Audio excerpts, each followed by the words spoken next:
다 같이 일어서서 임례송 부르심으로 살아계신 하나님 앞에 예배하겠습니다.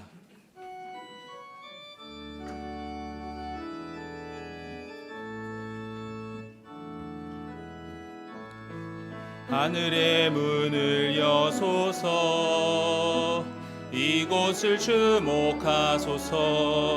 주를 향한 노래가 꺼지지 않으니 하늘을 열고 보소서. 이곳에 임재하소서. 주님을 기다립니다. 기도의 향기가 하늘에 닿으니 주여 임재하여 주소서.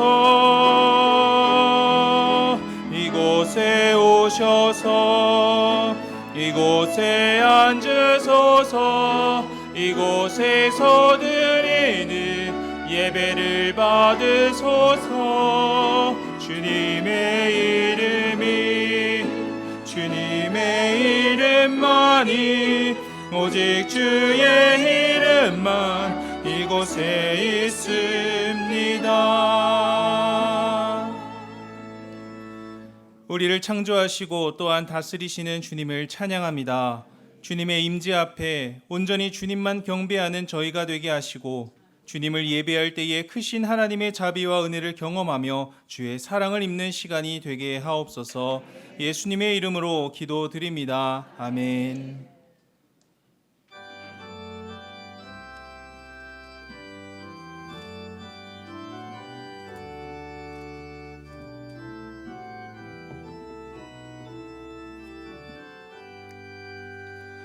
다 찬양하여라 전능왕 창조의 주께. 내 온 어깨 찬양 평강과 구원의 주님. 성도들아 주 앞에 이제 나와 즐겁게 찬양하여 찬양하여라 놀라운 만유의 주께. 포근한 날개 민을 품어주시는 주님. 성도들아 주님의 뜻 안에서 내 소원 다 이루리. 찬양하여라 온 몸과 마음을 바쳐. 이 세상 만물이 주 앞에 다 나와 찬양. 성도들아 기쁘게 소리 높여 영원히 찬양하여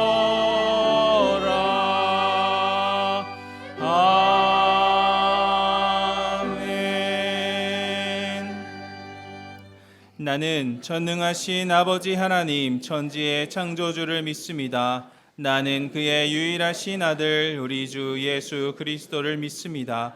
그는 성령으로 잉태되어 동정녀 마리아에게서 나시고 본디오 빌라도에게 고난을 받아 십자가에 못 박혀 죽으시고 장사된 지 사흘 만에 죽은 자 가운데서 다시 살아나셨으며 하늘에 오르시어 전능하신 아버지 하나님 우편에 앉아 계시다가 거기로부터 살아있는 자와 죽은 자를 심판하러 오십니다. 나는 성령을 믿으며 거룩한 공교회와 성도의 교제와 죄를 용서받는 것과 몸의 부활과 영생을 믿습니다. 아멘.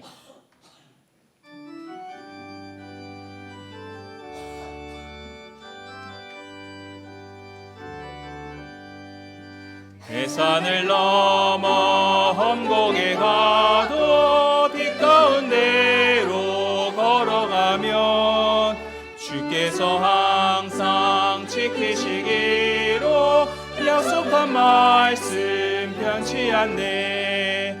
하늘의 영광 나의 맘속에 차고도 넘쳐 할렐루야를 힘차게 불러 영원히 주를 찬양하리. 캄캄한 밤에 다닐지라도 주께서 나의 길 되시고 나에게 밝은 빛이 되시니 길 잃어버릴 염려 없네. 하늘의 영광 나의 맘속에 차고도 넘쳐 할렐루야를 힘차게 불러 영원히 주를 찬양하리.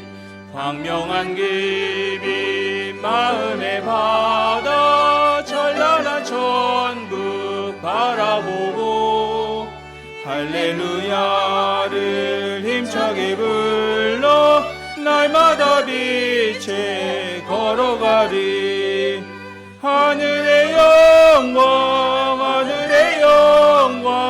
나의 맘속에 차고도 넘쳐 할렐루야를 힘차게 불러 영원히 주를 찬양하리.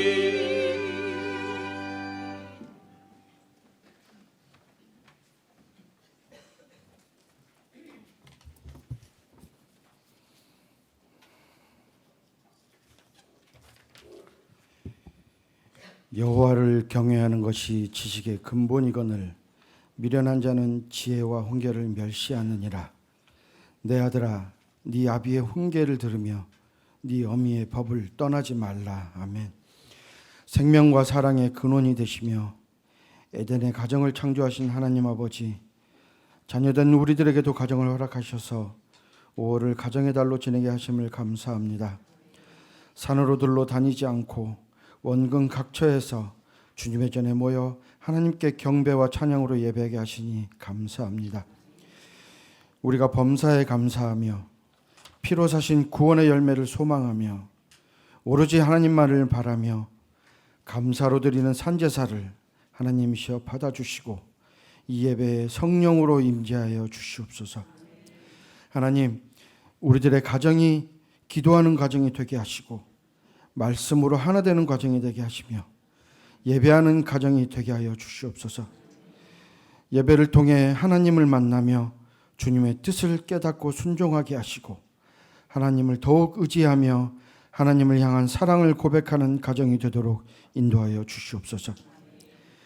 무엇에든지 자녀들을 노엽게 하지 말고 오직 주의 교훈과 훈계로 양육하는 지혜를 주시고 그리스도께서 교회를 사랑하심 같이 아내를 사랑하고 죽게 하듯 남편을 존경하며 주 안에서 부모에게 순종하며 공경하는 믿음의 가정이 되도록 하나님께서 우리 후한백합 성도들의 각 가정에 임마누엘의 하나님으로 함께하여 주시기를 간절히 기도합니다. 믿음의 가정을 세우시는 하나님, 우리가 먼저 가정을 위해 기도할 때에 믿음의 반석 위에 우리 가정을 든든히 세워주시고 세상의 풍랑과 시험 속에서도 사랑으로 연합하여 극복해 나가는 복된 가정이 되도록 복의 복을 더하여 주시옵소서.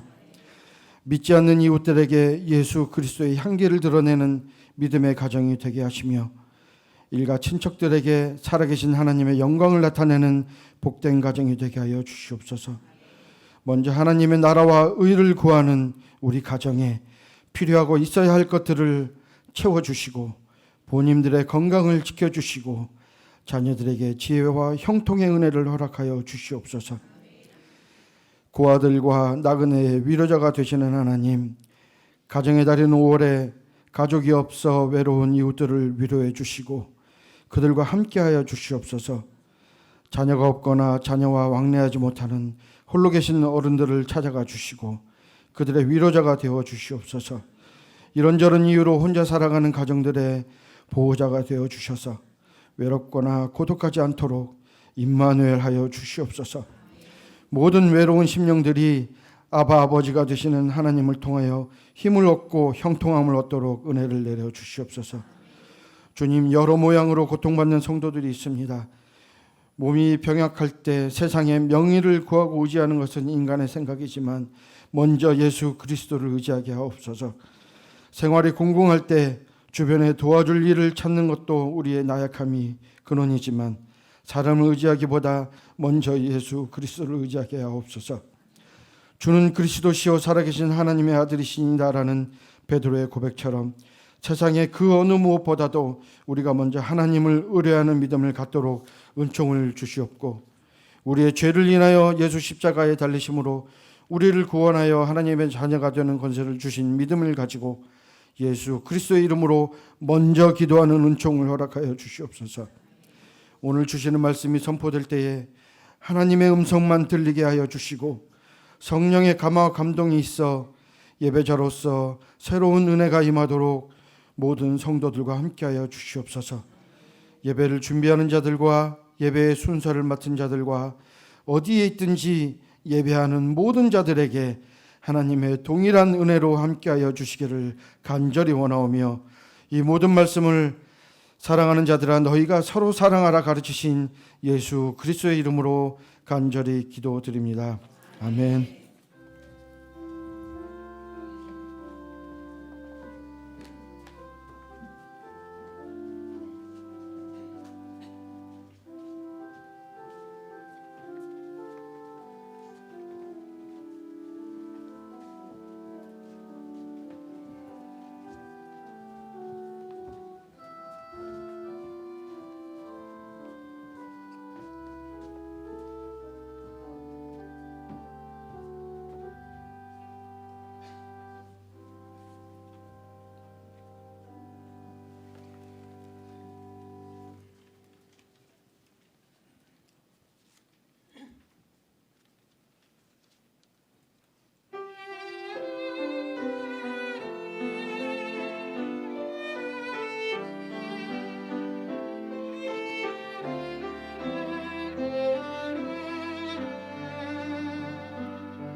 교회 소식 전해드리겠습니다. 오늘 2부 예배 후 1시부터 전교인 남산 걷기 대회가 진행됩니다. 성도님들께서는 식당에서 식사하신 후에 선교관 주차장 앞에서 남산 북측 둘레길까지 운행하는 셔틀 차량을 이동하셔서 출발지로 1시까지 모여주시기를 바랍니다. 걷기 대회 후에는 도착지에서 버스 및 도보를 이용하시어 자유롭게 귀가하시면 됩니다. 개인 버스 카드를 지참해 주시기 바라며 버스 이용이 어려우신 교통약자분들은 교회 셔틀 차량을 이용해서 교회로 복귀하시면 되겠습니다. 오늘 예정되어 있던 안수집사 원래회와 백합 성서대학은 전교인 남산 걷기 대회로 대체가 됩니다. 구역장 워크숍이 21일 화요일에 가평 일대에서 진행됩니다. 구역장님들은 일정을 참고해 주시기 바랍니다. 경로여행이 30일인 다음 주 목요일에 있습니다. 대상은 71세 이상 성도님들입니다. 참가를 희망하시는 분들은 1남전도회, 1여전도회 회장분들께 꼭 신청해 주시기를 바랍니다. 교우 동정입니다. 송정희 명예권사님의 남편이신 윤종국 명예안수집사님의 장례를 은혜 중 잘 마쳤습니다. 기타 자세한 내용은 주보를 참고해 주시면 되겠습니다. 오늘 우리에게 주신 하나님의 말씀은 사도행전 10장 9절부터 23절입니다. 신약 204쪽입니다. 사도행전 10장 9절부터 23절 말씀 읽도록 하겠습니다. 이튿날 그들이 길을 가다가 그 성에 가까이 갔을 그때에 베드로가 기도하려고 지붕에 올라가니 그 시각은 제6시더라. 그가 시장하여 먹고자 하매 사람들이 준비할 때에 황홀한 중에 하늘이 열리며 한 그릇이 내려오는 것을 보니 큰 보자기 같고 내 귀를 메어 땅에 엎드리웠더라. 그 안에는 땅에 있는 각종 네 발 가진 짐승과 기는 것과 공중에 나는 것들이 있더라. 또 소리가 이르되 베드로야 일어나 잡아먹으라 하거늘 베드로가 이르되 주여 그럴 수 없나이다. 속되고 깨끗하지 아니한 것을 내가 결코 먹지 아니하였나이다 한데 또 두 번째 소리가 있으되 하나님께서 깨끗하게 하신 것을 내가 속되다 하지 말라 하더라. 이런 일이 3번 있은 후 그 그릇이 곧 하늘로 올려져 가니라. 베드로가 본 바 환상이 무슨 뜻인지 속으로 의아해 하더니 마침 고넬료가 보낸 사람들이 시몬의 집을 찾아 문 밖에 서서 불러 묻되 베드로라 하는 시몬아 여기 유숙하느냐 하거늘 베드로가 그 환상에 대하여 생각할 때에 성령께서 그에게 말씀하시되 두 사람이 너를 찾으니 일어나 내려가 의심하지 말고 함께 가라. 내가 그들을 보내었느니라 하시니 베드로가 내려가 그 사람들을 보고 이르되 내가 곧 너희가 찾는 사람인데 너희가 무슨 일로 왔느냐.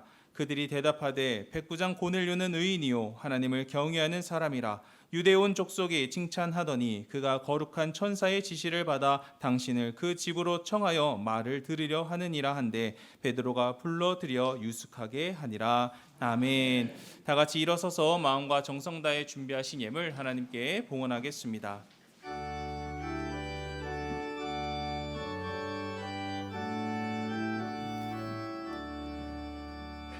내게 있는 모든 것을 아낌없이 드리네. 사랑하고 의지하며 주만 따라 살리라. 주께 드리네. 주께 드리네. 사랑하는 구주 앞에 모두 드리네. 내게 있는 모든 것을 겸손하게 드리네. 세상 욕심 멀리하니 나를 받아 주소서. 주께 드리네. 주께 드리네.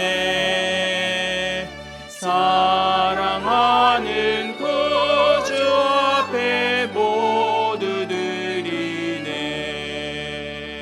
내게 있는 모든 것을 주를 위해 드리네. 주의 성령 충만하게 내게 내려주소서. 주께 드리네. 주께 드리네. 사랑하는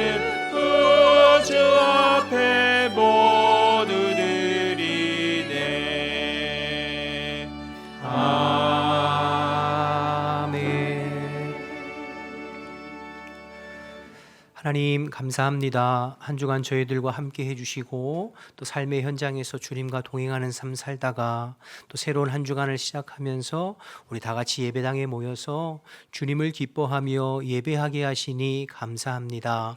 우리의 드려지는 예배를 주님께서 기쁘게 흠양하시고 이 시간 주의 성령으로 임재하여 주시어서 우리의 심령을 다스려 주시고 우리의 속사람을 새롭게 하여 주시옵소서. 사모하는 모든 심령들 속에 성령으로 임하여 주셔서 거절할 수 없고 거부할 수 없는 하나님의 은혜가 우리 속에 임하여 살아계신 하나님을 만나고 살아계신 하나님을 경험하는 복된 예배의 시간이 될 수 있도록 주님 역사하여 주옵소서.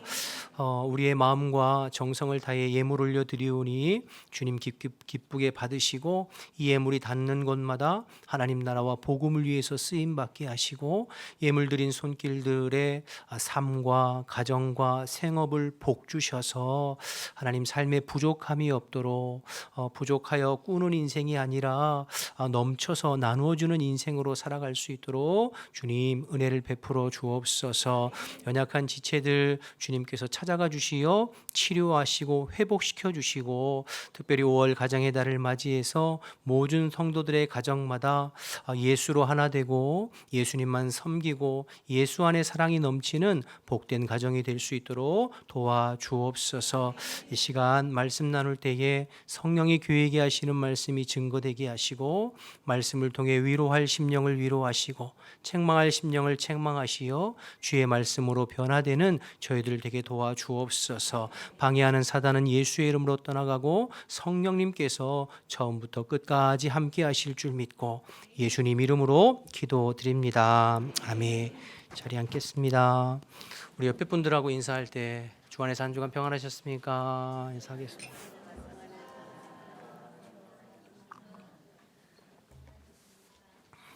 광고 들으신 대로 오늘 예배가 마치고 1시부터 남산 걷기 대회 하는데요.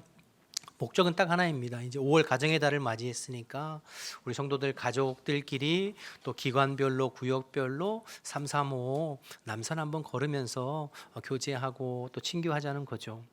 여러분 남산을 올라가면 전국에서 아니요 전 세계에서 모여들어요. 그런데 정작 우리는 남산 옆에 있으면서 한 번도 여러분 언제 가보셨는지 한번 생각을 해보세요. 그러니까 오늘 식사 다 하시고 아마 그러기 위해서 2부 예배에 좀 더 오신 것 같은데 다 같이 남산 걸으면서 교제했으면 좋겠습니다. 자, 계속해서 사도행전 10장인데요. 지금 우리는 베드로와 고넬료의 만남에 관한 이야기를 계속 살펴보고 있습니다. 하나님께서 가이사랴에 살고 있는 고넬료에게 주의 사자 천사를 보내셔서 가이사랴에서 남쪽 방향으로 한 51km 정도 떨어진 요빠라고 하는 항구 도시에 사람을 보내서 베드로를 초청해라 말씀하셨죠. 그래서 고넬료가 주의 사자의 말씀에 순종해서 자기 집에 있는 하인 두 사람과 또 자기가 믿을 만한 신실하고 경건한 부하 한 사람을 택해서 요빠에 있는 베드로에게 보내게 됩니다. 또 비슷한 시간에 요빠에 머무는 베드로에게 성령께서 또 환상을 보이시면서 말씀하시죠. 너를 초청하는 사람들이 올 텐데 의심하지 말고 그들을 따라가라. 성령님께서 또 이렇게 말씀하세요. 가이사랴에 있는 고넬료에게 말씀하신 분도 하나님이시고 요빠에 있는 베드로에게 말씀하신 분도 하나님이십니다. 같은 하나님 같은 성령께서 각각 다른 장소에 머무르는 두 사람들에게 말씀하셔서 서로 만난 적도 없고 만날 일도 없는 두 사람이 만나 그리스도의 복음을 나누고 구원받는 내용이 10장에 기록되어져 있고 이 모든 것들을 디자인하고 계획하신 분이 하나님이시죠. 그런데 지난주에도 잠깐 살펴봤습니다만 하나님께서 이 두 사람에게 말씀하시는 통로가 무엇이었죠? 기도였습니다. 그렇죠? 고넬료도 기도하던 중에 주의 사자의 음성을 듣게 되었고 베드로 역시 낮에 기도하러 다락방에 올라갔다가 환상을 보고 성령의 음성을 듣게 되었죠. 그래서 기도가 참 중요하다는 것 지난주에 잠깐 말씀드렸습니다만 이 부분에 대해서 오늘 한 번 더 좀 생각해 보려고 합니다. 여러분 우리가 기도를 시작할 때 기도를 이제 기도의 자리에 나와서 기도하게 되면 여러 가지 기도의 은혜를 받게 되죠. 환상도 보고 또 계시도 받고 또 때로는 뭐 방언도 받고 예언도 받고 성령의 가지가지 은사들을 또 받게 되죠. 기도를 통해서 은혜를 받습니다. 그런데 오늘 말씀을 잘 읽어 내려가다 보면 베드로와 고넬료가 어떤 특별한 은혜를 받기 위해서 기도한 것은 아니에요. 어떤 특별한 목적을 가지고 작정해서 기도한 것은 아닙니다.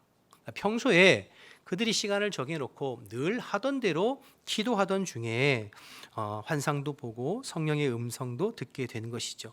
그래서 2절에 보면 고넬료는 항상 기도하는 사람이었고 3절에 보면 그래서 평소 하던 대로 제9시 기도 시간에 기도하면서 주의 사자의 음성을 듣게 되고 9절의 베드로도 마찬가지죠. 성령 받은 후 늘 시간을 적혀놓고 기도하다가 제6시 12시에 다락방에 올라가서 기도하는 중에 환상도 보고 또 성령의 음성도 듣게 되었습니다. 무슨 말씀 드리고 싶은 거냐면 기도가 중요한데요. 우리가 기도를 잘하고 기도가 몸에 배고 기도를 통해서 은혜를 경험하려면 평상시 시간을 정해놓고 꾸준히 기도하는 습관을 갖는 것이 중요하다. 이거 말씀드리고 싶은 거예요. 예수님도 그러셨고 베드로도 그랬고 고넬료도 마찬가지였습니다. 매일매일 기도의 시간을 정해놓고 일정한 시간, 일정한 분량을 채워가며 기도를 꾸준히 해나가는 거 너무 중요해요. 그래야 기도가 익숙하고 기도가 몸에 배고 그리고 기도를 통해서 은혜를 누리게 됩니다. 그렇지 아니하고 기도해야지, 기도해야 되는데 라고 생각만 하고 시간을 정해놓고 기도하지 아니하면 기도할 수 없어요. 시간을 정해서 꾸준히 기도하는 습관을 통해서 우리의 신앙의 수위, 영적인 수위를 계속 어느 정도 이상으로 지켜가는 것 너무나 중요합니다. 우리가 성령 안에 늘 끼어 있다는 것이 이런 의미인데요. 아무것도 하지 않으면서 신앙이 자라가고 성숙해져 가고 변화되어져 가기를 바라는 것은 어불성설이에요. 있을 수가 없어요. 경건은 훈련과 연단이 필요한 거죠. 우리 지난주에 살펴봤잖아요. 디모데전서 4장 7절에 경건에 이르도록 내 자신을 연단하고 훈련하라 말씀하셨잖아요. 모든 훈련에는 규칙성이 존재합니다. 그러니까 모든 훈련과 연단은 규칙적으로 똑같은 일을 반복해서 계속해서 규칙적으로 함으로 그게 내 몸에 배어지고 자연스럽게 일정 수준, 일정 수위의 어떤 것을 지켜가는 거, 그게 이제 훈련의 이제 목적이고 모든 훈련에 들어있는 규칙성이거든요. 예전에 제가 초등학교 6학년 때 일인데요. 방학을 마치고 이제 새로운 이제 학기가 되어서 담임 선생님이 오셨는데 그날 이제 칠판에 예전에는 이제 칠판에 분필로 썼잖아요. 글씨를 쓰시면서 이렇게 말씀하시는 거예요. 야, 한 달 쉬었다고 칠판에 글씨가 잘 안 써진다야. 이렇게 이제 말씀하시는 게 지금도 생생하게 기억나죠. 한 달 동안 이제 쉰 것으로 인해서 글씨 쓰는 게 좀 어색하다 이런 표현이셨던 거겠죠. 예전에 유퀴즈라고 여러분 유재석 나오는 프로그램 아시죠? 거기 장한나 씨가 출연한 적이 있어요. 지금은 세계적인 지휘자이고 또 첼리스트이잖아요. 그런데 그 장한나 씨가 말하기를 이렇게 말하는 거예요. 첼로는 세계적으로 유명한 곡이 2곡이 있대요. 그래서 첼리스트들은 그 2곡을 매일매일 반복하고 또 연습하고 훈련한다고 그렇게 이야기하더라고요. 그때 유재석 씨가 그러면 그거 너무 힘들지 않아요? 지겹지 않아요? 이렇게 이제 물었어요. 그때 장한나 씨가 뭐라고 대답한 줄 아세요? 제가 연습을 하루 쉬면 제 자신이 압니다. 연습을 이틀 쉬면 평론가들이 다 알고 연습을 3일 쉬면 전 세계가 다 압니다. 이렇게 말씀하시는 거예요. 제가 그 말씀 듣고 한편으로는 좀 충격을 받기도 하고 도전을 받기도 했습니다. 여러분 영적인 훈련도 마찬가지입니다. 새벽 예배 하루 빠지면 제 자신이 알아요. 이틀 빠지면 우리 집사람이 알아요. 3일 빠지면 전 세계는 아니지만 우리 성도들이 또 알고 느껴지는 바가 또 다르게 되죠. 아예 그냥 푹 쉬면 어떻게 될까요? 그러면 영적인 감각이 다 사라지고 무감각해지죠. 꼭 새벽 기도를 말하는 것이 아니라 내 삶에 일정하게 시간을 떼어서 기도하고 묵상하고 주님과 독대하는 그 경건의 훈련을 통해서 나의 신앙의 수위, 나의 영적인 수위를 지켜가는 게 너무너무 중요해요. 여러분, 이것이 무너지면 영적으로 무감각해지고 이것이 계속 지속되면 자꾸 선을 넘습니다. 선을 넘는다는 표현을 썼는데요. 무슨 말이냐면 목사가 목사답지 않은 행동, 생각, 말을 하게 된다는 것입니다. 장로가, 권사가, 집사가 또 그리스도인이 그리스도인답지 않은 생각, 말과 행동을 자꾸 하게 돼요. 그리고 이것이 반복되어지면 지난주에 말씀드렸듯이 길이 납니다. 그 방향으로 길이 나요. 죄인들의 길, 악인들의 길이 나요. 그러면 신앙생활 곤란해져요. 점점 이중적이게 되어지고 가식적이게 되어지고 형식적이게 되어지고 그리고 종교인으로 되어져 가는 것이죠. 그래서 그렇게 되지 않으려면 경건의 훈련을 통해서 나의 영적인 수위를 지켜가는 것이 중요해요. 예수님도 그것을 아셨기 때문에 힘드셔도 매일 기도하셨던 거예요. 이건 누구라도 마찬가지입니다. 직분과 아무런 상관이 없어요.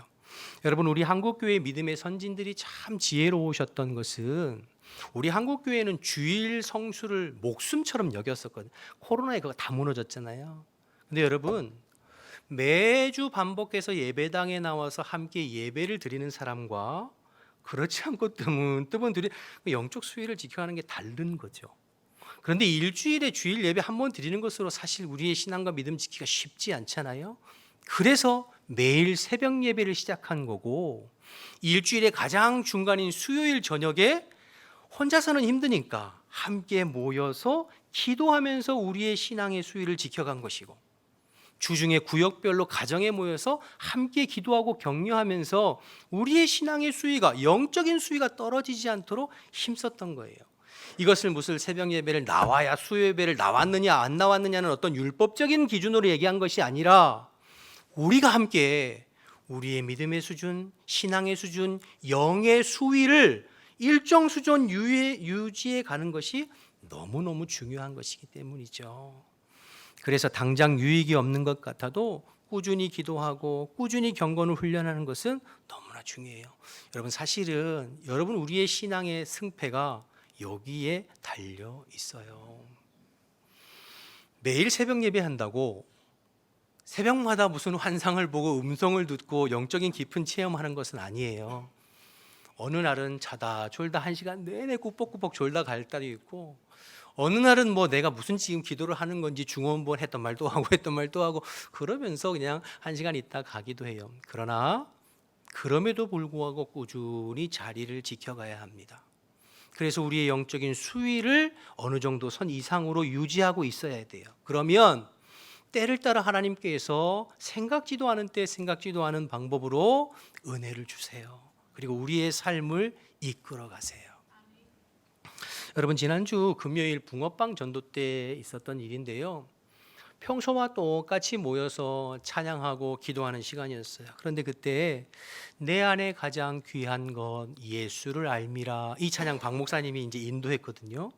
평소에 늘 듣던 찬양이고 알던 찬양이에요. 그런데 그날 내 안에 가장 귀한 것 예수를 알미라, 그 찬양이 제 마음속을 계속 파고드는 거예요. 그러면서 은혜가 물밀듯 밀려 들어오는 거예요. 그러면서 눈물이 핑 돌고 제가 눈물을 참느라고 절제하느라고 애를 썼습니다. 지난 수요일에도 우리 임직자 헌신 예배 있잖아요. 홍주명 목사님 설교 마지막 부분에 우리의 임직은 우리의 인생에 새겨지는 겁니다. 그 말씀이 제 마음을 파고들고 하나님께서 은혜를 막 주시는 거예요.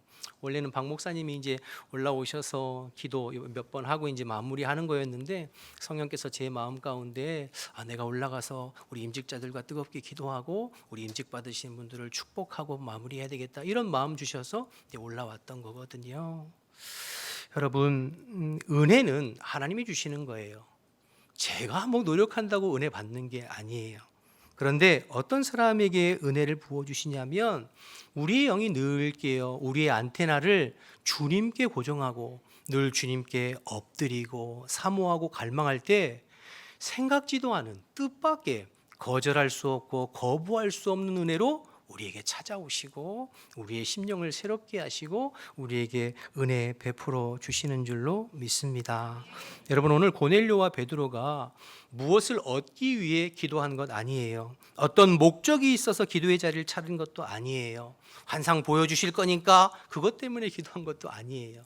늘 하던 대로 기도의 자리를 찾았을 때 인생의 결정적인 은혜와 만남을 경험하게 되는 것이죠. 여러분, 기억하셔서 꾸준히 기도에 힘쓰고 매일매일 주님과 교제하면서 여러분의 영적인 수위를 일정하게 유지해 나갈 수 있는 저와 여러분 되셨으면 좋겠어요. 그럴 때에 우리가 매일매일 성령에 반응하고 말씀에 반응하면서 주님과 동행하는 것이 삶의 실제가 됩니다. 그러한 저와 여러분 되시기를 주님의 이름으로 축복합니다. 두 번째로, 그렇게 기도하던 베드로에게 환상이 보여지는데 그 환상의 내용이 11절부터 16절까지 기록되어 있잖아요. 하늘에서 보자기 같은 것들이 이제 내려오는데 그 속에 각종 네 발 가진 짐승들, 땅에 기는 거, 공중의 새들이 잔뜩 들어 있었어요. 근데 그 모든 짐승들은 부정한 짐승들, 레위기 11장에 먹지 말라 하신 부정한 짐승들이 잔뜩 들어 있는 거죠. 그러면서 하늘의 음성이 나기를 베드로야 잡아 먹어라. 그 내용이 13절, 14절에 있는데요. 한번 보실까요? 13, 14절. 또 소리가 있으되 베드로야 일어나 잡아먹으라 하거늘 베드로가 이르되 주여 그럴 수 없나이다. 속되고 깨끗하지 아니한 것을 내가 결코 먹지 아니하였나이다. 나는 부정한 것은 절대로 먹지 않습니다. 이런 뜻이죠. 뭐 여기까지는 크게 문제 없어요. 그렇게 말할 수 있잖아요. 근데 15절을 보시면 두 번째 소리가 들리는데 하나님께서 깨끗하신 것을 내가 속되다 더럽다 하지 말라 잡아먹으라 말씀하세요. 근데 또 어떻게 하죠? 아니요, 저는 절대 그렇게 할 수 없어요. 먹을 수 없어요. 먹어라. 먹을 수 없습니다. 먹으래도 먹을 수 없습니다. 이게 세 번씩 반복되는 내용이잖아요. 우리가 말씀을 끝까지 읽어 내려가다 보면 이 지금 부정한 짐승들은 단순히 짐승이 아니라 이방인을 뜻하는 거죠. 그것을 대입해 보면 베드로야 이방인에게로 가라. 저는 갈 수 없습니다. 저는 부정한 사람들과 어울릴 수 없습니다. 아니 내가 깨끗했다고 하는데 네가 왜 부정하다고 하느냐. 가라. 아니요, 저는 절대 그럴 수 없습니다. 그래 본 적이 없습니다. 가라. 못 갑니다. 이것과 이제 같은 의미인 것이죠. 여러분, 베드로가 얼마나 고집이 세고 자기 생각이 강한 사람인지 알 수 있는 대목입니다. 여러분 생각해 보세요. 하나님이 무슨 일을 시킬 때 환상을 3번씩이나 보여주고 성령으로 막 얘기해야 겨우 얼마나 힘들겠어요. 그러기에 베드로가 이런 사람이기에 주님께서 오늘 그의 마음을 환상을 3번씩이나 보여주면서 고쳐놓지 않으면 나중에 이방인 선교가 활짝 열릴 때 쉽지 않은 거죠. 여러분, 베드로는 기본적으로 좋은 사람입니다. 예수님의 수제자였고 예수님이 부르실 때 배와 그물을 버려두고 주님을 쫓았죠. 혈기왕성하고 욱하는 성격은 좀 있었지만 그래도 의리도 있고 예수님을 진심으로 사랑하는 제자였습니다. 그런데 문제가 있는데 베드로는 자기 생각과 고집이 너무 세요. 자기 생각과 고집, 자기 신념, 자기 주장, 자기 의가 너무 세서 하나님께서 사용하시기가 참 쉽지 않은 캐릭터입니다. 사실 이 부분은 오늘 본문뿐만 아니라 복음서에 문득문득 나오는데요. 마태복음 16장에 보면 주는 그리스도시요 살아계신 하나님의 아들이십니다 라면 놀라운 신앙 고백을 하잖아요. 하나님께서 너무 흐뭇해하셔서 칭찬하셨어요. 그러면서 예수님께서 나는 이제 예루살렘 올라가면 사람들에게 버림받아 십자가에 죽게 될 것이다 말씀하시니까 베드로가 펄쩍 뛰면서 뭐라고 했는 줄 아세요? 마태복음 16장 22절 말씀에 베드로가 예수를 붙들고 항변하여 이르되 주여 그리 마옵소서 이 일이 결코 죽게 미치지 아니하리다. 항변하다는 말은 원어적인 의미에서 막아서고 꾸짖는다는 뜻을 가지고 있어요. 여러분, 예수님의 뜻은 마음은 예루살렘 가서 십자가 지는 거예요. 근데 베드로는 아니요, 저는 그렇게 생각하지 않아요. 그건 있을 수 없어요. 제 생각엔 그건 맞지 않아요 라고 꾸짖으며 막아서고 있는 것이죠. 그런 베드로에게 사탄아 물러가라. 네가 하나님의 일은 생각하지 아니하고 사람의 일을 생각한다고 예수님 책망하시잖아요. 요한복음 13장에 보면 또 나오는데요. 예수님께서 최후의 만찬 이전에 제자들의 발을 씻어 주시죠. 대야에 물을 담으시고 허리에 수건을 두르시고 한 사람 한 사람씩. 그때 베드로가 뭐라고 했는 줄 아세요? 아니요, 절대 이럴 수 없습니다. 제 발은 절대 씻을 수 없습니다. 이건 맞지 않아요. 제 생각이 옳지 않아요. 어떻게 스승이 제자의 발을 씻을 수 있어요? 절대 씻을 수 없습니다. 그때 예수님 뭐라고 하셨죠? 그래? 내가 네 발을 씻지 않으면 너랑 나랑 상관이 없는데 괜찮겠냐? 그래요? 그러면 제 손도 머리도 다 씻어주세요. 이렇게 나오잖아요. 오늘 잡아먹으라, 먹을 수 없습니다. 가라, 갈 수 없습니다. 이건 유대인들의 고정관념을 이야기하는 것이기도 하지만 이 환상은 베드로의 그 기질들을 보여주는 것이기도 하죠. 말씀드린 대로 베드로는 기본적으로 너무 귀한 사람이에요. 그러나 자기 자아와 고집이 너무 강해서 때로는 예수님의 말씀에 순종할 수 없을 때가 많이 있었고, 예수님을 막고 꾸짖고 항변하는, 그거 옳지 않습니다. 그렇게 하면 안 됩니다. 그러니 예수님께서 얼마나 쓰기 불편하고 힘든 그런 제자였을까, 이런 생각을 하게 돼요. 여러분, 오늘 이 베드로의 모습을 보면서 혹시 내 안에, 우리 안에 이런 모습은 없는가 한번 스스로 생각해 보았으면 좋겠습니다. 사람도 좋고 믿음도 있고 헌신도 하고 책임감도 있는데 그 자기 자아가 강해서, 자기 주장과 고집이 강해서 자꾸 사람들하고 부딪히고 상처 주고 상처받는 내 모습은 있지 않은가. 평소에 주님을 잘 섬기고 교회 일도 열심히 하는데 내 생각과 맞지 않는 어떤 결정이 교회에서 이루어질 때, 그때부터 마음을 닫고 목회자의 설교가 들리지 않고 교회와 당회의 결정에 막 반기를 들고 그러는 분들이 있을 수 있잖아요, 그렇죠? 제가 전에 교회에 있을 때 교회 사이즈가 좀 있다 보니까 외부에서, 다른 교회에서 성도님들이 이제 많이 오셨거든요. 근데 그 교회에서 어떤 이유로 또 상처받고 트러블이 있어서 교회를 옮기시는 분들이 많이 있었어요. 근데 제가 그분들이 이렇게 보면서 한결같은 공통점이 뭐였냐면 너무 귀한 거예요. 너무 헌신적이고 귀해요. 그래서 아니, 왜 이런 분들이 교회를 떠나서 우리 교회로 오셨지? 또 그 교회는 이런 분들 떠나시면 참 힘드시겠다, 이런 생각을 많이 했었거든요. 그런데 그분들하고 한 몇 년쯤 같이 신앙생활 하다 보니까 이유를 조금 알 것 같더라고요. 처음에 봉사도 열심히 하고 섬김도 열심히 하는데, 그러다가 어떤 순간에 어떤 포인트에서 교회의 결정이 자기 마음에 들지 않은 때가 있었어요. 그러면 또 역시 힘들어하시고 또 어려워하시고, 그러면서 또다시 교회를 옮기시는 분들을 제가 심심치 않게 본 적이 있습니다. 여러분, 우리는 항상 내가 옳다고 생각합니다. 내 생각과 내 주장이 옳다고 생각합니다. 그래서 교회가 잘못되고 목회자가 잘못되고 당회가 잘못되고 비판할 수 있죠. 예, 물론 그럴 수 있습니다. 그러나 그렇지 않을 수도 있어요. 오늘 본문의 베드로의 모습을 보면서 내 모습을 발견할 수 있기를 주님의 이름으로 축복합니다. 예수를 믿지 않던 자가 예수를 믿어 변화되어지고 회심되어지는 사도 바울의 회심과 변화도 있어야 되지만, 예수를 믿어도 내 생각과 내 고집과 내 뜻이 너무 강해서 하나님의 뜻에 순종할 수 없는 베드로도 변화되어지고 새로워져야 됩니다. 그래서 어떤 의미에서 보면 앞에 사도행전 9장은 사도 바울의 회심의 이야기를 기록한 것이라고 한다면, 어떤 의미에서 오늘 사도행전 10장은 베드로의 회심을 기록하고 있는 것이기도 합니다. 그의 고집과 그의 생각과 그의 마음을 변화시키는 것이죠. 여러분, 영어 단어 중에 죄를 뜻하는 단어가 있는데요. sin, crime, guilty, 이런 단어들이 있어요. 그런데 이 단어들의 공통적인 재미있는 특징이 하나 있는데요. 단어 가장 중간에 나 자신을 상징하는 I가 딱 자리 잡고 있어요. 그렇죠? 너무 재밌죠, 그렇죠? 여기 보시면 sin, crime, guilty 가운데 I가 딱 나 자신을. 그러니까 내가 가장 중심이 되는 것. 여러분, 죄가 뭔가요? 죄는 자기 중심성이에요. 내가 주인 되고 내가 왕 되고 내가 주권자 되려고 하는 것이, 그것이 죄의 시작이거든요.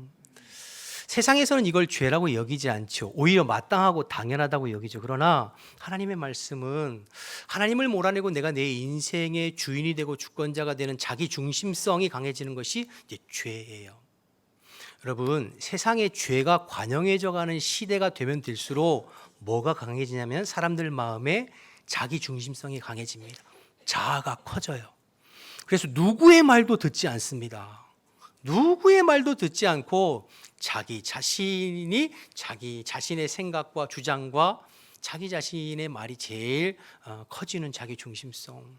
그게 죄악이 관영해져 가는 시대의 특징이에요. 사사시대에 자기 소견대로 살았던 사람들처럼 말이에요. 우리가 살고 있는 이 시대가 그렇지 않아요? 그러면 자꾸 극단적으로 나뉘게 되고 싸우게 되죠. 절대 타협하지 않아요. 그런데 반대로 우리가 거듭나고 은혜 받았다는 것은 이 자기 중심성이 깨지는 것입니다. 허물어지는 것입니다. 내가 예수의 십자가 앞에 내 자아가 완전히 깨지고 이제는 내가 사는 것이 아니라 내 안에 그리스도로 말미암아 살아가는 삶, 이게 성도의 삶이거든요. 그래서 여러분, 신앙생활을 하면 할수록, 신앙생활을 제대로 하면 내 자아는 깨지고 내 안에 그리스도가 점점 커지는, 가면 갈수록 나는 점점 작아지고 내 안에 그리스도가 점점 커지는 것, 이게 성도의 삶이에요. 예수님 뭐라고 말씀하셨어요? 너희들이 나를 따라오려거든 어떻게 하라고 그랬죠? 자기를 부인하고, 너 자신을 부인하고 제 십자가를 지고 나를 쫓으라, 이렇게 말씀하셨잖아요. 그러니까 신앙이 성숙해져 가는 것은 내가 자꾸 죽는 겁니다. 내가 자꾸 허물어져 가는 거예요. 그리고 내 안에 그리스도가 커져 가는 거예요. 이것이 반대로 되면 곤란해요. 신앙생활을 하면 할수록 점점 내가 커지고 내 목소리가 커지고 내 주장이 커지고 내 생각이 커지면 그건 신앙생활 제대로 하는 것이 아니고 은혜 받은 삶의 삶이 아닙니다. 자, 여러분, 우리가 은혜 받았습니다 이런 표현을 쓰잖아요. 아유, 목사님 은혜 받았습니다. 은혜 받았습니다. 너무 귀한 거죠. 근데 그 은혜 받았습니다라는 말을 조금 파고 들어가 보면 이런 말이기도 해요. 아, 목사님 어떻게 제가 생각하는 말 생각대로 그렇게 꼭 말씀하세요? 어떻게 평소에 제가 생각하고 느끼는 말씀대로 그렇게 꼭 말씀하세요? 이제 그런 말이기도 하거든요. 물론 그런 은혜도 귀한 것이죠. 그러나 때로는 주의 말씀이 내 마음 가운데 부딪힐 때, 내 속에 내 생각과 주의 말씀이 충돌할 때, 받아들이기 힘들고 어려울 때, 그 순간에도 하나님의 말씀 앞에 아멘 할 수 있는 사람, 그게 진짜 은혜 받는 사람이죠. 여러분, 때로는 성경을 읽다가 또 말씀을 듣다가 우리의 마음 가운데 거슬리고 불편하고 또 마음이 무겁고 힘들 때가 있잖아요. 그런데 사실은 그때가 정말 은혜 받을 기회입니다. 성령께서 우리의 마음 가운데 말씀하시고 싶은 거예요.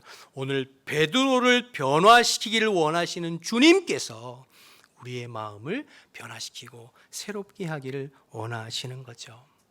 어떤 분들은 성경을 읽다가 감동이 되고 동의가 되면 줄을 이렇게 치세요. 빨간색으로, 파란색으로. 그렇죠? 근데 여러분, 성경을 한번 펼쳐보세요. 줄 친 데가 많아요? 줄 안 친 데가 많아요? 줄 안 친 데가 훨씬 많을걸요? 근데 줄 안 친 그 모든 말씀도 나를 위한 주님의 말씀이잖아요. 말씀이 내게 부담스럽고 마음이 힘이 들고 무거울 때, 그러나 그것이 정말 주님의 말씀이라면 그 말씀 앞에 내가 깨어지고 내가 변화되어지는, 신앙생활은 내가 깨어지는 것입니다. 말씀 앞에 내가 변화되어지는 거예요. 나의 자아, 나의 고집, 나의 생각을 허물어뜨리고 주님의 말씀에 반응하고 순종해 가는 거.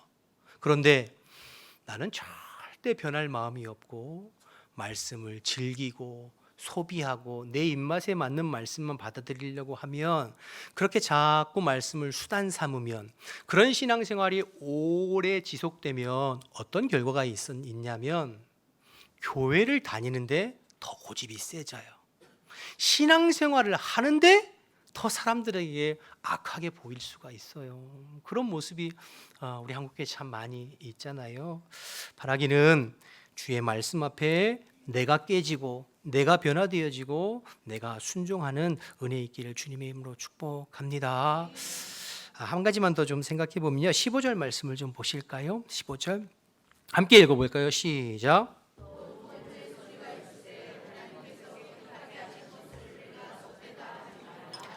하나님께서 깨끗하게 하신 거, 짐승, 음식, 내가 속되다 하지 말라. 이건 음식만이 아니라고 말씀드렸잖아요, 그렇죠? 하나님께서 깨끗하게 하신 사람을 내가 속되다, 더럽다 그렇게 말하지 말라, 이런 말씀이기도 하죠. 여러분, 어떤 죄인도 예수 그리스도의 십자가 앞에 죄 사함 받고 깨끗해지는 줄로 믿습니다. 내 삶에 내 안에 어떠한 허물과 죄가 있어도 내가 예수님을 나의 마음의 구주로 믿고 영접하고 주의 십자가 앞에 나의 죄를 통회하고 자복하면 그 죄를 사해 주시고 깨끗하게 해 주시는 줄로 믿습니다. 그런데 간혹 우리는 우리 마음속에 어떤 누군가의 과거로 인해서 그 사람의 잘못과 허물로 인하여서 계속해서 그 사람이 더럽다 그렇게 생각하고 말하고 뒤에서 수근수근하고 뒤에서 비판하는 때가 우리 안에도 있지 않은가 좀 생각되어져요. 여러분, 예전에 한 수도원에 수녀가 새로 들어왔답니다. 근데 그 수녀가 새로 들어온 이후로 수도원에서 자꾸 사람들이 수근수근 하는 거예요. 왜 그런가 했더니만 그 수녀가 과거에 몸을 파는 매춘을 했던 여인이었어요. 근데 그 여인이 예수님을 깊이 만나 이제 매춘을 하던 자에서 수녀로 바뀐 거죠. 근데 그 여자의 과거를 알고 있는 사람들이 수근수근하기 시작하는 거죠. 그 말이 이제 수도원장 귀까지 들려왔어요. 그래서 수도원장이 모든 수녀들을 다 한자리에 불러 모았습니다.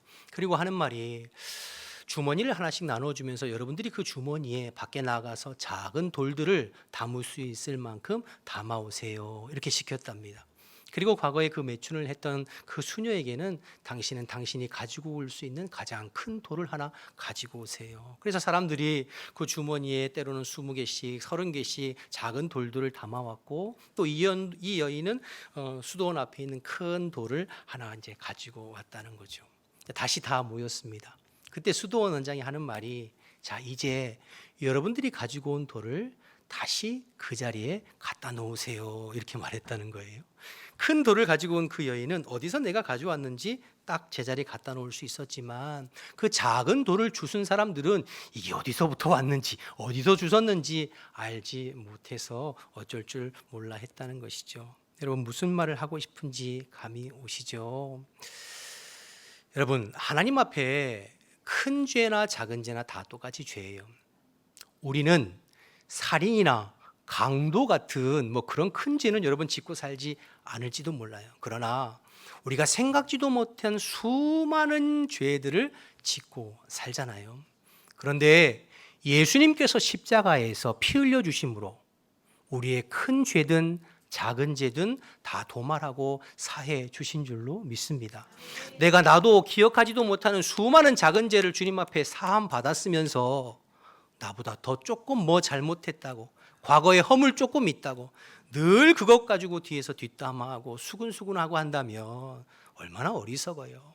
하나님이 깨끗하게 하신 것을 내가 왜 속되다 더럽다 하느냐 말씀하시는 거죠. 그리고 혹 여러분 마음속에 심령 속에 과거에 수치스러운 어떤 죄로 인하여서 계속 가슴 아파하고 그것 때문에 신앙에 발목 잡혀 있는 분이 계시다면 우리가 예수를 마음의 구주로 믿고 영접하고 주님의 십자가 앞에 우리의 죄를 통회하고 자복하면 주님께서 모든 죄를 깨끗하게 씻어주시고 도말해 주시는 줄로 믿습니다. 이사야 1장 18절 말씀에 보시면 여호와께서 말씀하시되 보라, 우리가 서로 변론하자. 너희의 죄가 주홍 같을지라도 눈과 같이 희어질 것이요 진홍같이 붉을지라도 양털같이 희게 되리라 말씀하셨어요. 이사야 43장 25절에도 나는 나를 위하여 내 허물을 도말하는 자니 내 죄를 기억하지 않을 것이다 말씀하셨죠. 그래서 누구든지 고린도전서 5장 17절 말씀처럼 그리스도 예수 안에 있으면 새로운 피조물입니다. 이전 것은 지나갔으니 보라, 새 것이 되었도다. 내가 과거에 어떤 죄와 잘못과 허물이 있다 하더라도 그리스도 안에서 새로운 피조물 되었습니다. 로마서 8장 1절 2절에는 이렇게 말씀하시죠. 그러므로 이제 그리스도 안에 있는 자에게는 결코 정죄함이 없나니 이는 그리스도 예수 안에 있는 생명의 성령의 법이 죄와 사망의 법에서 너를 해방하였습니다. 할렐루야.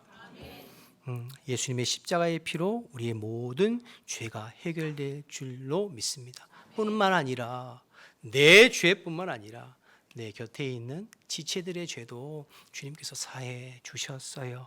자꾸 과거의 허물 때문에 하나님께서 기억지도 아니하는 그 허물 죄로 인하여서 수근수근하고 비판하고 색안경을 끼는 그런 우를 범하지 아니하고 주님께서 깨끗하다 하신 것을 내가 속되다 더럽다 그렇게 말하지 않기를 원합니다. 누구든지 예수님의 십자가 앞에서 또 포용하고 용서해주고 품어주고, 그래서 십자가로 우리의 마음의 장벽을 넘어서는 우리 모든 지체들, 저와 여러분 다 되시기를 주님의 이름으로 축복합니다.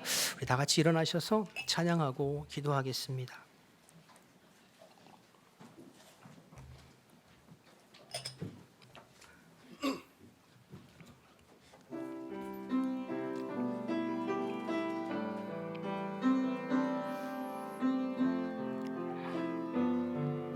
내 안에 가장 귀한 것, 내 안에 가장 귀한 것, 예수를 알미라.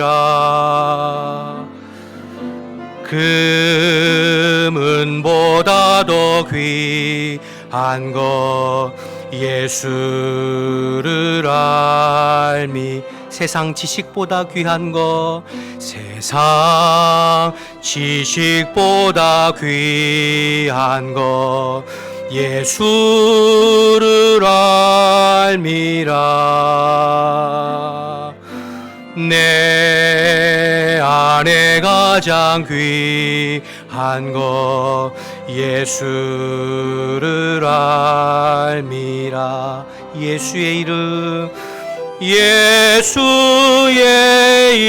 이름, 존귀한 그 이름, 예수의 이름, 능력의 그, 우리 한 번 더 고백할까요? 내 안에 가장 귀한 것, 내 안에 가장 귀한 것, 예수를 알미라. 금은보다 더 귀한 것, 예수를 세상 지식보다 귀한 것, 세상 지식보다 귀한 것, 예수를 알미라. 내 안에 가장 귀한 것, 예수를 그 예수님의 이름을 찬양합니다. 예수의 이름, 존귀한 그 이름, 예수의 이름, 능력의 그 이름. 우리 말씀 생각하면서 기도하기를 원하는데요. 기도 중에 환상을 보고 기도 중에 성령의 음성을 들은 베드로와 고넬료처럼 꾸준한 기도 생활을 통해서 하나님 영적인 수위를 잘 지켜가는 내 자신이 될 수 있도록 도와주세요. 이렇게 기도했으면 좋겠고, 베드로의 환상을 통해서 주님 말씀 앞에 내 자아가 깨지고 무너져서 주님이 쓰시기에 가장 합당한 그릇으로 날마다 변화될 수 있도록 도와주세요. 주님께서 깨끗하시게 하신 지체를 내가 더럽다고 수근수근하거나 비판하지 않도록 도와주세요. 이런 마음들을 가지고 우리 주신 말씀 생각하면서 주님을 한번 부르고 통성으로 기도하겠습니다. 주여, 하나님 아버지, 은혜와 사랑을 감사합니다. 오늘도 저희들을 불러주시어서 주님의 말씀을 나누고 기도할 수 있도록 은혜 베풀어 주셔서 감사합니다. 하나님, 세상의 은과 금보다, 세상의 지식보다 내 안에 그리스도께서 가장 존귀하시고 귀하신 분임을 고백합니다. 주님, 저희들의 마음을 다스려 주시고 저희들의 심령을 다스려 주시어서 매일매일 일상에서 주님과 교제하게 하시고 주님 앞에 기도하게 하시고 주님 앞에 깨어 있어서 우리가 그리스도인 그리스도인으로서의 영적인 수위를, 하나님의 백성으로서의 영적인 수위를 지켜가는 저희들 되어질 수 있도록 하나님 인도하여 주옵소서. 내 자아가 깨어지기를 원합니다. 주님의 말씀 앞에 내 생각이, 내 고집이 무너지기를 원합니다. 하나님의 말씀 앞에 내가 날마다 변화되게 도와주시고 주님께서 사용하시기에 가장 적합한 그릇으로 언제나 준비되어져서 하나님 앞에 쓰임받는 종이 되어질 수 있도록 하나님 인도하여 주옵소서. 남을 판단하고 남을 비판하고 남을 손가락질하고 수근수근하고 정지하지 않기를 원합니다. 그리스도의 보혈로 우리가 깨끗하게 지음받은 아버지 하나님의 사람을 기억하게 도와주시옵시고 마음의 장벽이, 우리의 생각의 편견이 하나님 아버지 허물어질 수 있도록 주님 인도하여 주옵소서. 주님을 닮아가기를 원합니다. 우리가 말하고 생각하고 행동하는 것이 우리 예수님을 닮아가기를 원합니다. 하나님 저희들의 부족함을 아시오니 날마다 주님 앞에 나아갈 때에 주님께서 거절할 수 없는 은혜로, 주님께서 거부할 수 없는 주님의 성령의 은혜로 우리 가운데 찾아와 주시어서 우리를 만나 주시고 우리의 심령과 우리의 속사람을 새롭게 하여 주옵소서. 주님 함께하여 주시옵소서. 우리 모든 성도들의 심령 가운데 주님께서 역사하시고 일하여 주시옵소서. 아버지 감사합니다. 하나님 감사합니다. 오늘도 하나님의 말씀을 함께 나눌 수 있는 기회를 주셔서 감사합니다. 사람의 생각이나 사람의 말은 다 사라지고 오직 주님의 말씀이 우리의 심령 가운데 잘 심겨져서 30배, 60배, 100배의 결실을 맺을 수 있도록 아버지 도와주옵소서. 허물 많고 부족하지만 저희들 주님께서 사랑해 주시어서 오늘도 이렇게 불러주시고 또 주님을 예배하고 또 주님의 말씀을 듣고 한 주간을 열어갈 수 있게 하시니 감사합니다. 우리 성도들에게 주의 성령을 충만하게 기름 부어 주시어서 한 주간 주님과 동행하며 기쁨으로 승리하는 주의 백성들이 다 될 수 있도록 주님 인도하여 주옵소서. 마음에 또 삶에 인생에 고민하고 있는 모든 고민거리들 이미 우리 주님께서 다 알고 계신 것을 기억하게 하시고 주님의 품을 파고들고 주님을 의지할 때 하나님의 방법으로 하나님의 능력으로 해결해가는 그 놀라운 은혜도 체험하며 살아갈 수 있도록 주님 인도하여 주시옵소서. 이제는 우리 주 예수 그리스도의 은혜와 하나님 아버지의 크신 사랑과 성령의 교통하심이 주의 말씀 앞에 다시 한번 반응하고 결단하는 우리 모든 성도들 머리 위에 지금부터 영원토록 함께 하시기를 간절히 축원하옵나이다. 아멘.